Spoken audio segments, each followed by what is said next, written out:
Gloire soit rendue à Dieu, que Dieu soit béni, à ton Alléluia, que la grâce de Dieu soit avec nous. Merci pour ce matin merveilleux que Dieu nous a accordé, pour la grâce. Il y a souffle de vie, oh, sur la tombe Alléluia.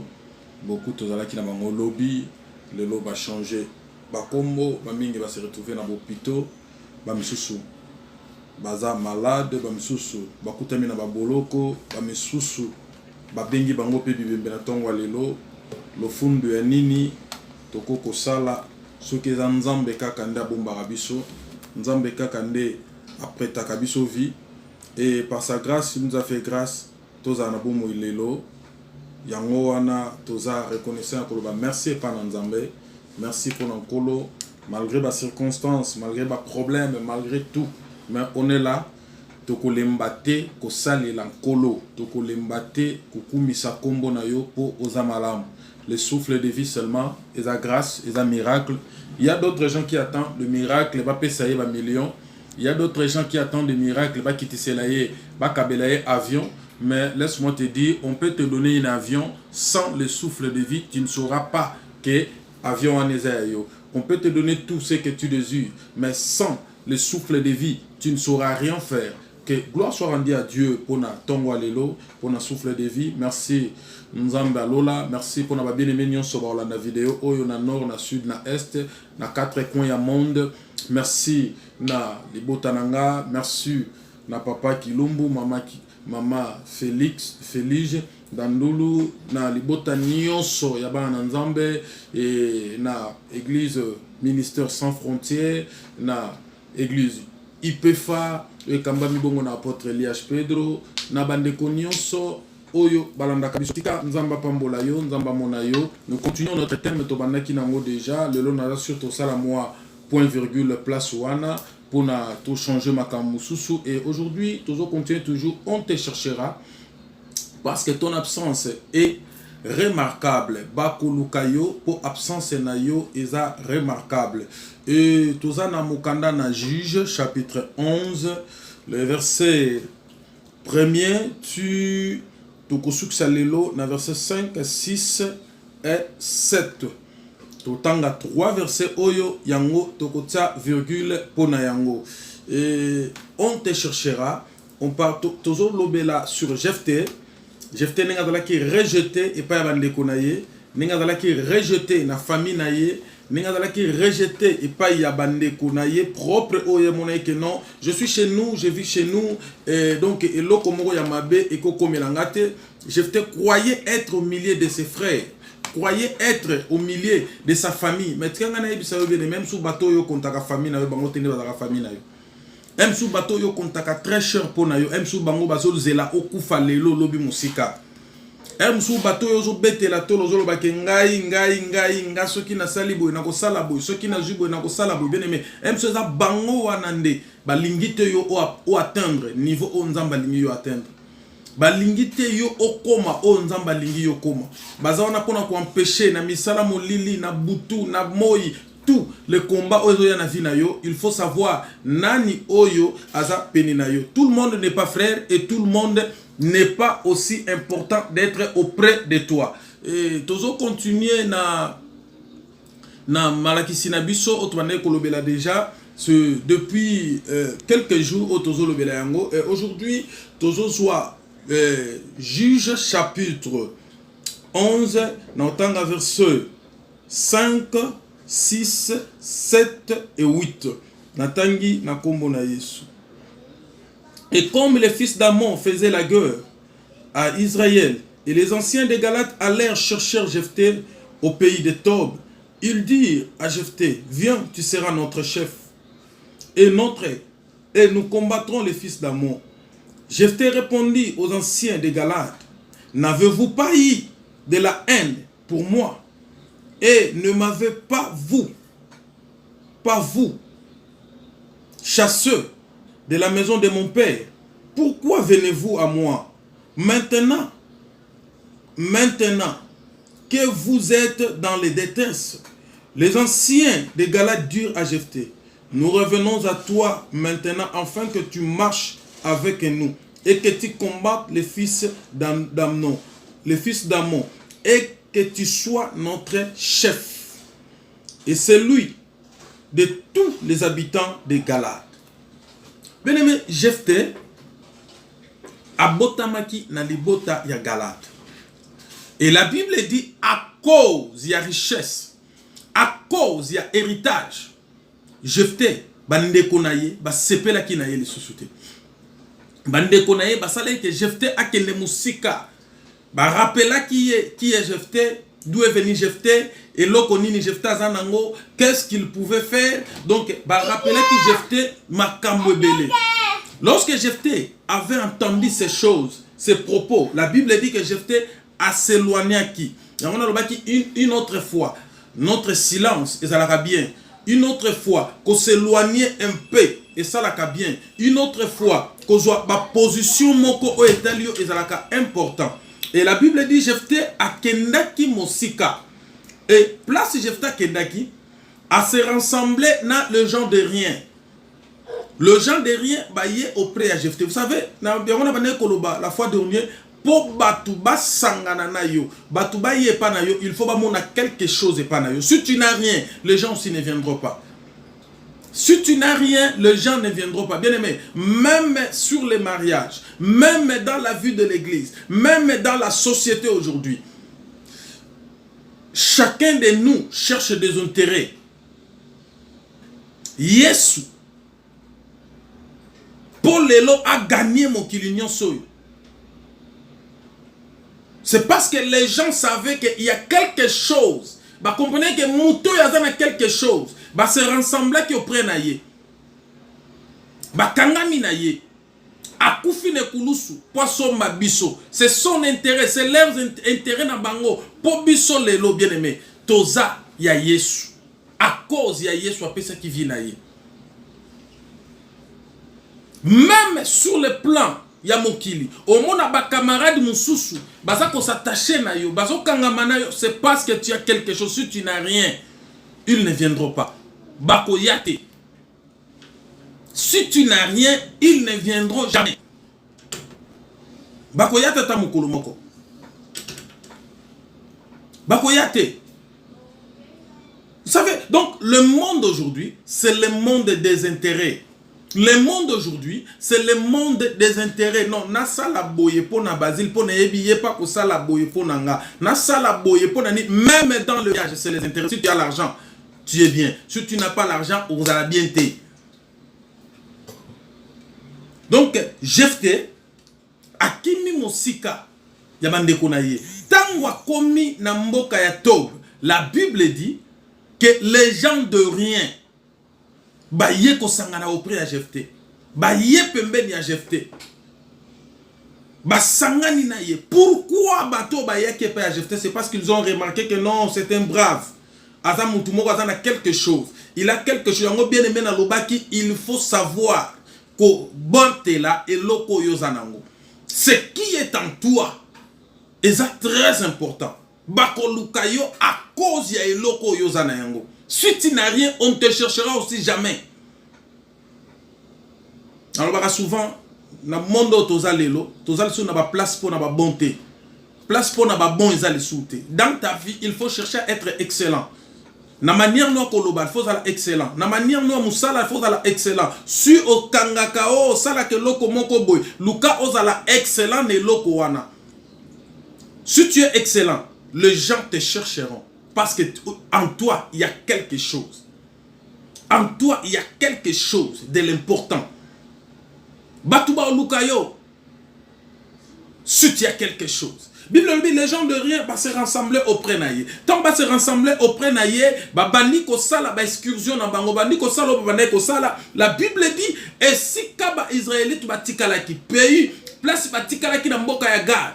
Le fils d'Amon, ba yeko bundisa bango. Ils ont fait la guerre contre l'Israël. Israël batali ba dit non. Ezalaki na mwana mobali mokwa. Ezalaki na garçon mokwa. Il ne pas se référer qu'il sous-souté. Puisque na ebandeli, ils ont référé que Jephthé n'a pas droit parce que aza mwana ya mwasi ya ndumba. Aza mwana aza légitimité na libota wana. Aza légitimité.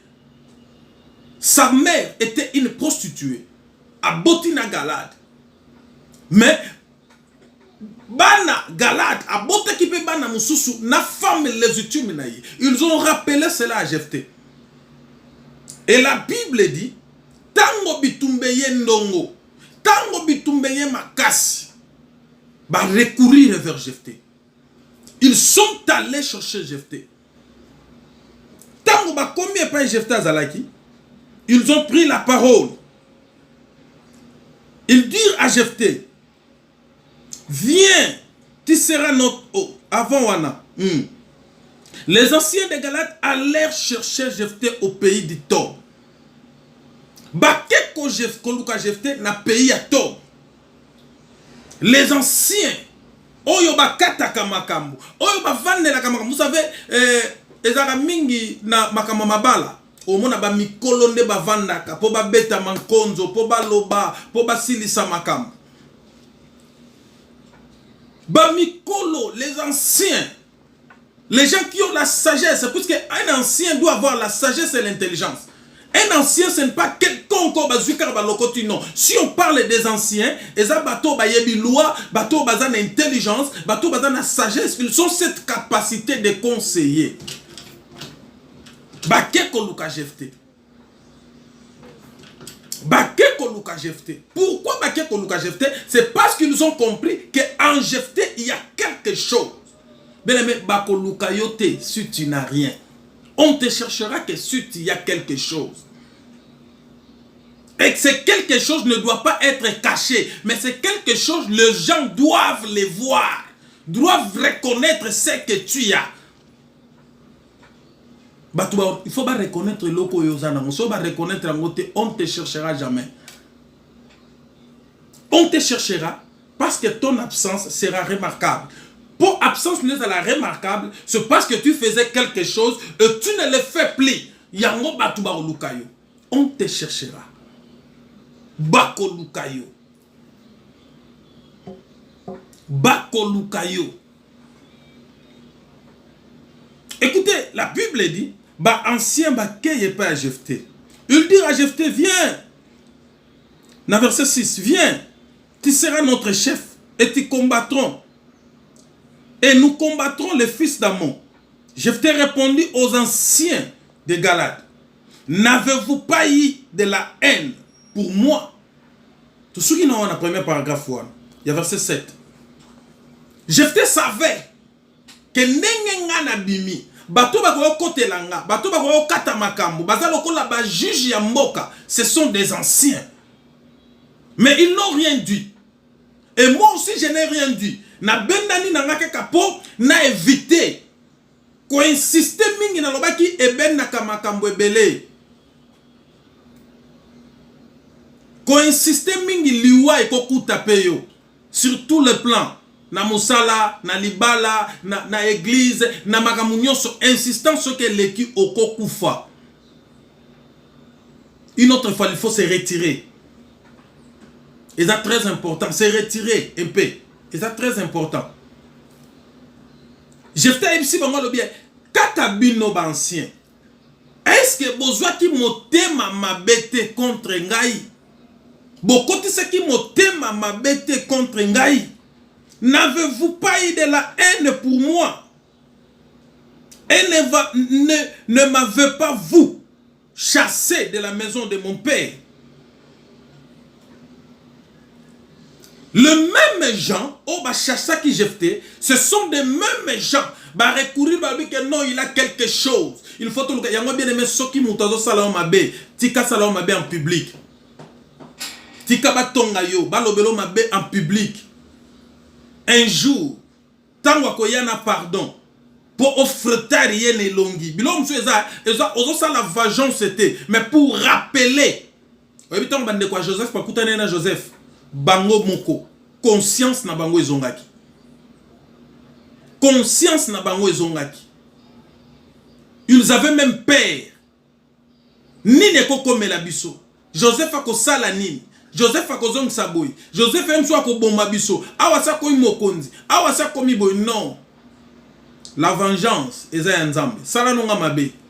Critiquer, ignorer, manquer ba respect. Mais ata mokolo mon côté. Non, ça la vengeance. La vengeance viendra de Dieu. Nzamba ko venger yo. Nenga venger ba mabota ya bana oy. Nzamba ko venger yo. Sur tout ce que tu fais. Je te le dis, binonde batu bo bengana kinga na ndako tata nanga. Binonde batu bo bengana kinga na ndako na biso. Lelo boye ko lukanga. Beneme mutu akoki pe kozwa ba reta mo ya ko kanisa lobi non. So na kem sou bazana projet mswa obomanga. So na kem sou bazana projet bomanga. Tellement que Jephthé était déjà bien garni. Il était déjà fort. Derrière lui, il y avait des gens. Il était capable avec ces gens. La Bible dit, Tango balobi azonga. Il n'est pas rentré comme une simple personne. Comme une personne simple. Non. Azonga qui. Bazo benge déjà, bazo pese convite azonga. Mais azonga lokola mokonzi. Pas seulement, yandaku ya papa na bango. Mais azonga mokonzi. Pona Galad. Donc, seul dirige Galad, azo dirige directement na famille na ye. Pour famille ne bi evan na kata Galad. Ngneb sa mutu mona tongo alelo. Komi tungisa te na pasi ozomona. Komi tungisa te na kozango zangi. Komi tungisa te na position oyoza. Ba critiquer yo, ba finga yo, ba mona yoza ne lo côté, ce n'est pas un problème. Mais elo ngana lingina ebiso na tongo alelo. Crois en Dieu, ce qu'il a dit sur toi, et cela s'accomplira. Ce qu'il a promis, il te donnera. Nzambe aza capable ya osala makambo oyo papa na biso basalate. Et Nzambe aza capable ya osala makambo oyo moto moko te ya mokili akosala. Aza capable ya ko changer mai na vino. Et si ko batwa na omona oza mai et puis mai yango eza na ba vaso ba sokolelaka makolo. Ba sokolelaka makolo, ba sokolelaka maboko pokota na temple. Ba vaso eza inutile. Ba vaso eza ya salité. Mais kolo apesi yango comme si yango ba vase d'honneur. Apesi yango valeur, il est capable. Loba ozala unique oyo batu batie. Soko oza unique oyo nzambe ye moko atie. Bien aimé, ata e umeli e kokisama. Ata lelo za ko se retrouve ata na $10 te na maboko. Soyez sûr et certain. Lobby eza na maboko ya nzambe. Lobby eza ya nzambe. Tana yo mutu eza limité. Tant na yo mutu eza na ba limite na yango. Tant ya mutu na sena moy eza limité. Nzamba tia délai o mutu ko vivre na sena moy. Mais tant ya nzambe eza illimité. Tant ya nzambe ezanga ebandeli pezanga suka. Ezanga ebandeli pezanga suka. C'est parce qu'il est le créateur. Il est un être suprême. C'est lui qui nous connaît. Il connaît même le nombre de notre cheveux. Aïe bibiso. Jephthé, nandaku ya ba parents na ye, nandako na bango. Il croyait être entouré de ses frères. Bien aimé, tous ces gens qui t'entourent, c'est parce que tantôt on a quelque chose. Tous ces gens qui t'entourent, c'est parce que tantôt l'obara bien. Tous ces gens qui t'entourent, c'est parce que tantôt onction et zanan. Est-ce que demain aussi, ils seront avec toi? Est-ce que demain, ils seront là?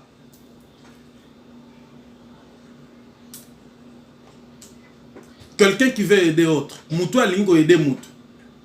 Aïdaraye. Même natango a passi. Même natango a bisengo. Yangana lobara souvent. Soko linga, olingyo lobako lingara basile. Il faut commencer à aimer mes défauts.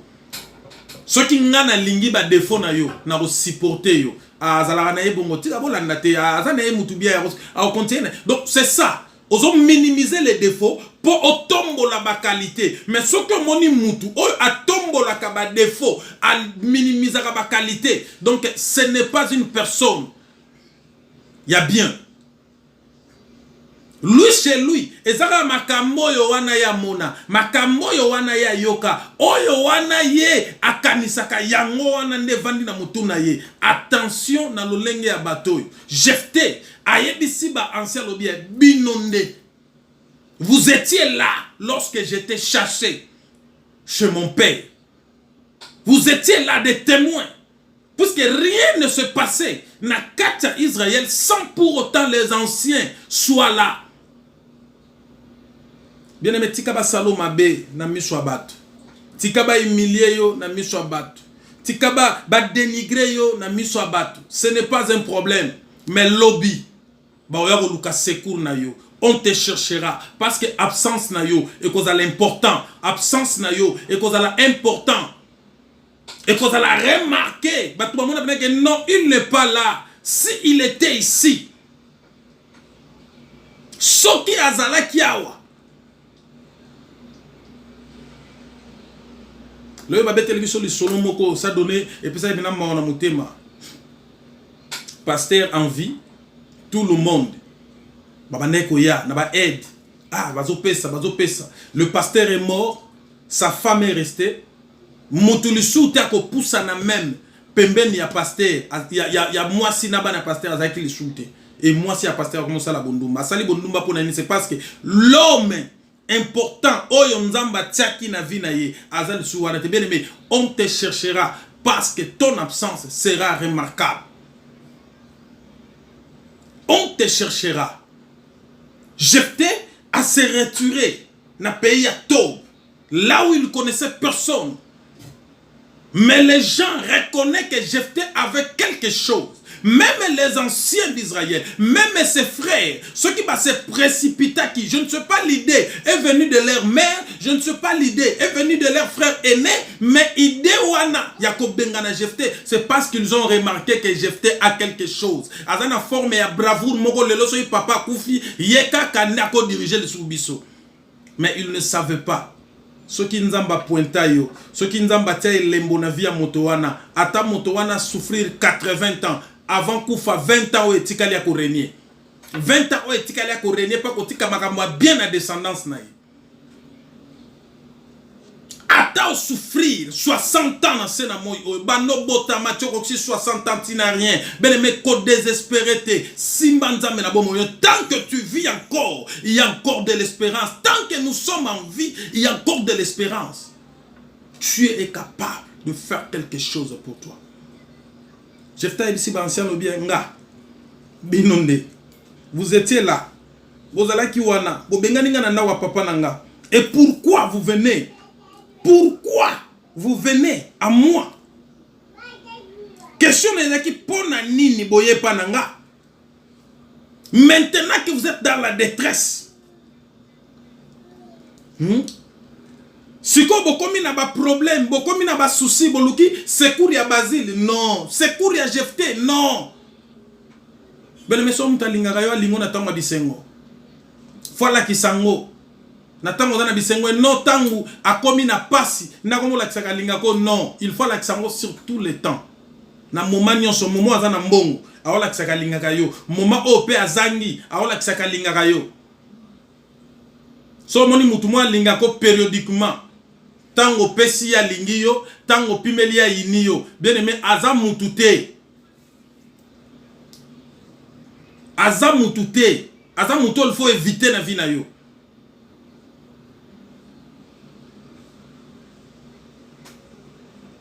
Moi, les gens, mon engagé a toujours été orgueilleux. Pour nakozala na nzala, nakozala na pasi, nakozala même na nzala na le lokote. O pesinga pe lipa na boyi gozo. Au pesinga pe logo na balabala na boyi gozwa. Keno yago lia awa na boyi, je dis non. Les gens croient que j'ai beaucoup d'argent. Mais na m soupe na zana, on m soupe na poche, na zata na une réalité. Na zata na un franté, et zata na poche nanga. Mais je marche comme ça. Au monde na za propre, na za bien là, les gens croient que j'ai l'argent. Que je fais quelque chose. Quelque part, oh, non. Écoute bien aimé, na vie na yo, il faut savoir valoriser ta vie. Il faut savoir valoriser ta vie. mutu nyos tout aza mutu yo ko ebisaka ba problème na yo mutu nyos tout aza mutu yo ko lelelaka soki na leleli mutu wana je sais la considération o nazo pesa ye soki na sengi mutu wana je sais comment est-ce que na considéraka yango na ko senga ye pas n'importe quelle personne même otondi bambongo zo memango na chasser ya pembe ezo mona na keza ba dollar mais so pesinga na ko boya pona yebi munoko na yo eleki mulai mingi et mutu soka lingako kaka na moment oza dans les bons il faut éviter. Total a mingi na ba télévision un homme aye na voiture Ferrari a télémisia tewana abimi a ju moto a ke ko linga mwana mwasi o mona mwana mwasi a moni moto a dénigré ye a ke atiki moto wane pola aya ju Ferrari aya landie pou ti tantine boye bona lingi to linga ko ta chete ko ta te poser intéressé. Il y a même des gens, des femmes comme ça dans les mariages, des hommes comme ça. A lingi o kaka pona intérêt moko boye. Po moni mikolo wana za bien poza bien yango wana zo poussa na pene na yo soki oza na ngote et comme ba problème à s'éloigner na yo faut pas se déranger.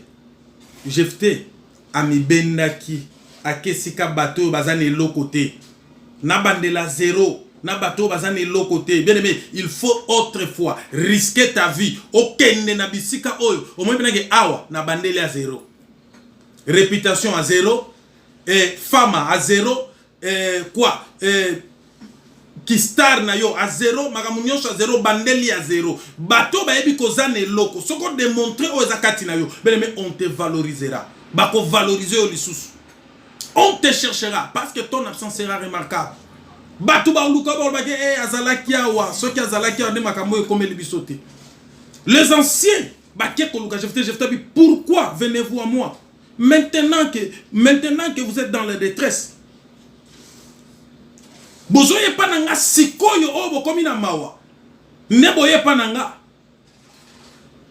Et les anciens des Galates dirent à Jephthé, nous revenons à toi maintenant afin que tu marches avec nous et que tu combats les fils d'Ammon et que tu sois notre chef.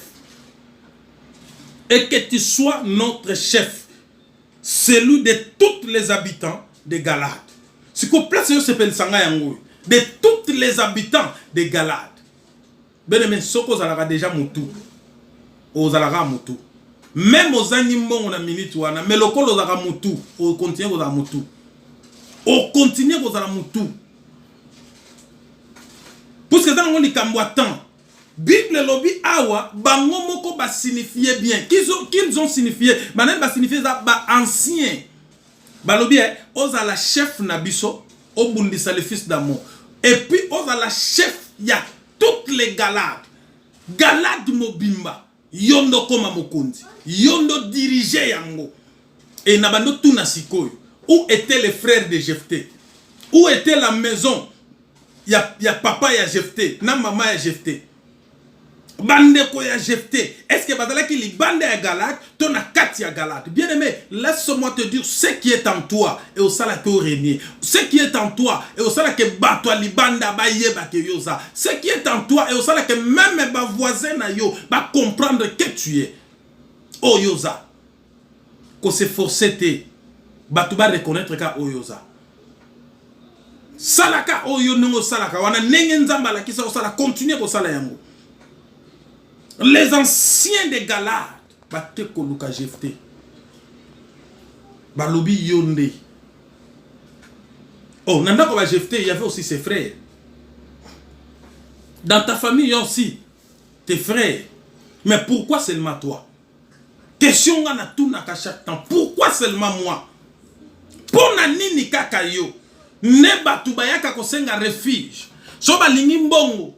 A tous en ango tozolo bozana ngote me ba bien toujours téléphone na yo. Yayaye biso awa moyete sunga boy pona nini kaka yo. C'est parce que Nzambe atia elembo moko likolo na yo. C'est parce que Nzambe atia quelque chose et pas na yo. C'est parce que Nzambe a préparé yo pour de grandes choses. C'est parce que Nzambe a préparé yo pour makambo malam. C'est parce que Nzambe a sala ke yonde ozala Moïse to libérateur ya libota wana. yango komi tungisa kate so batu bazo benga yo so batu bazo senga yo so batu bazo lelepa na yo, c'est parce que tu as quelque chose que Dieu a mis en toi. Osane loko moko o nzamba chakati na yo o emsu yo moko mona kate me bango bazo mona. Vous savez, na simba moi ndambu ya spiritualité ao. Toi tu ne te connais pas, mais les sorciers te connaissent bien. C'est pourquoi babundi sarayo. Yo mi yebite. Mais bando ki bayebi yo malam. Bayebi yo nzamba chakati na yo. Ba mona ke toi lo eza kati na yo. C'est pourquoi babundi saka. Banda ko bundiso banda bo mwana. Tiozo kola. Obali, oboti. Bazo bundisa yo. C'est parce que baza na posa. Ba étouffé étoile o nzamba chakati na yo. Yo moko miye barate. On dit que mutu normal, mutu normal ne batinyo so baza, mais en toi il y a quelque chose. Jephté avec quelque chose. Oh yemoko mususu. Yemoko emso sala kina ba doute nango. Ah ngakutu mwana mwasi ya ndumba. Est-ce que nani akolinganga? Est-ce que nini ko sala menanga? Mais tikana ebisa o Jephté mwana ya mwasi ya ndumba a dirijaki mboko ya Galade. Toi aussi, Dieu peut te faire grâce. Ata oboma, ata masumu nini sala, nzamba za capable sala yo grâce.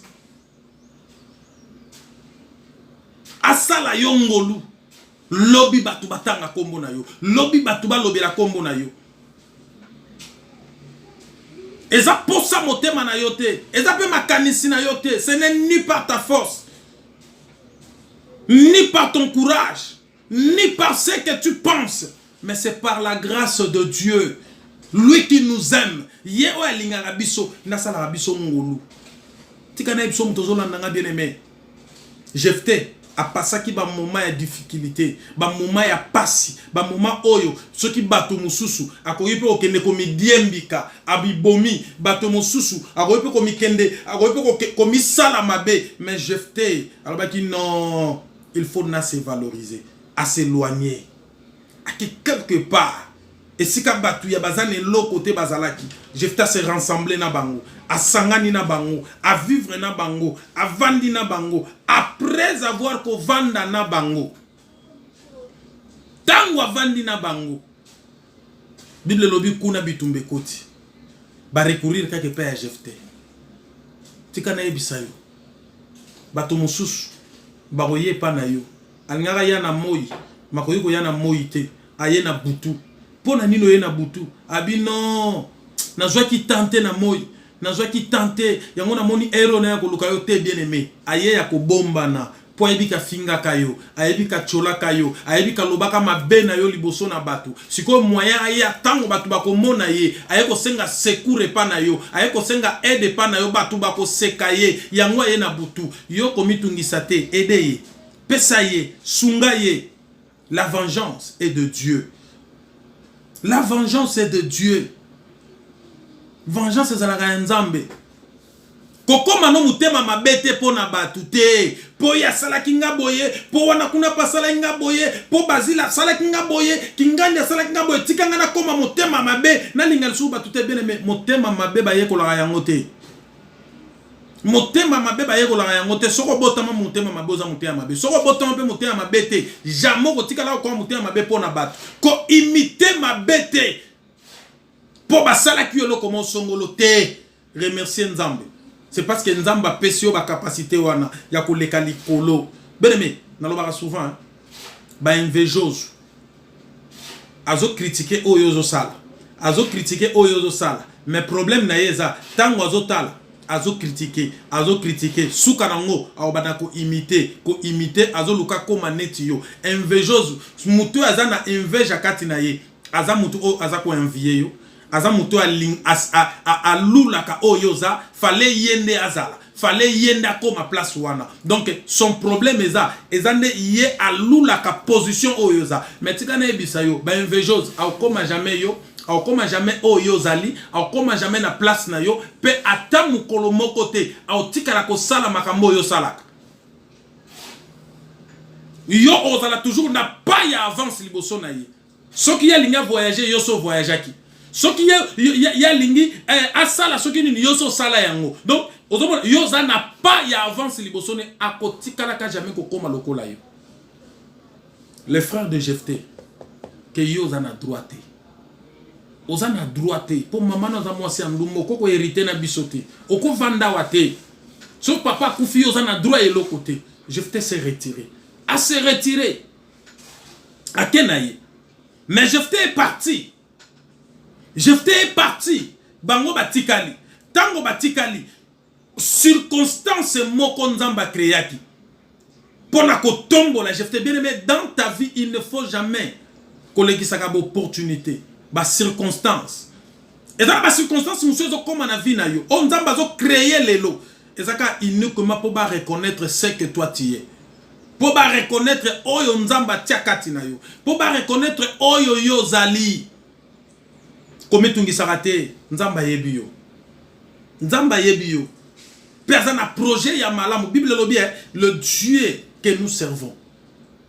Nzambo to salelaka ayebi biso. Pour ceux qui nzamba yebi yo, il a des projets du bonheur et non de malheur pour ta vie. Je connais les projets que j'ai formés pour vous, dit Jérémie. Les projets de bonheur et non de malheur. Bah projet il y a bonheur et non il y a malheur. Bien aimé malheur et quoi il y a. Bah problème et quoi il y a. Dans le mariage, dans la famille, dans la société, dans l'église. Mais les projets de Dieu pour nous, et ça bah projet il y a bonheur et non il y a malheur. Ce que Dieu a préparé pour nous, et ça bah projet à bonheur. Il y a un couloir na bonheur ensemble. Ata ba bois qui yo lokola Jephté. Ata ba bois qui yo que ça na valeur été. Tika na yebisa yo, ezana moto moko abwa kaka moto te. Ezana moto moko atika ka moto te. Ezana moto moko o soki bango ba boaki ya lokoti asokoli pe apesi esika ovanda. Tango ovanda na kiti wana baba boaka ki batali pe bakamwe balobi est-ce que zaka kaye? Est-ce que za ye nenge batuna ki mwana mobali o na Jean 9 aveugle né? Est-ce que ça y est? To ba kokani na ye. Bien aimé bako luka yo. Pour absence na yo. Et aux remarquable. Tango bango ba luka yo. Et ça tango o nzambe. Alinga sa nyamati sa yo. Tango o nzambe alinga sa avandi sa yo. Na bisiko eleki likolo. Tika nzamba pambola yo. Tika nzamba mona yo. Ne te décourage pas. Kolembate. Kolembate. Na bitumba nyonso diable a kota liboso vina yo. Kolembate. C'est parce que un Dieu vivant azana projet moko ya bonheur pour na vina yo. Azana projet moko ya malamu pour na bomoino. Azana projet moko o moto amokili nano amonite moto amokili nana touchete menzambe abongisa makam malamu pour na vina yo. Jephté akomaki mokonzi. C'est parce que absence na ye ezala ki remarquable. Est-ce que absence na yo pe ezala remarquable? Le problème c'est ça maintenant. Est-ce que absence na yo pe ezala remarquable? Est-ce que absence na yo est remarquable pas battre? Question anétika na mutu na yo. Nzambe apambola yo. Journal les à la béni.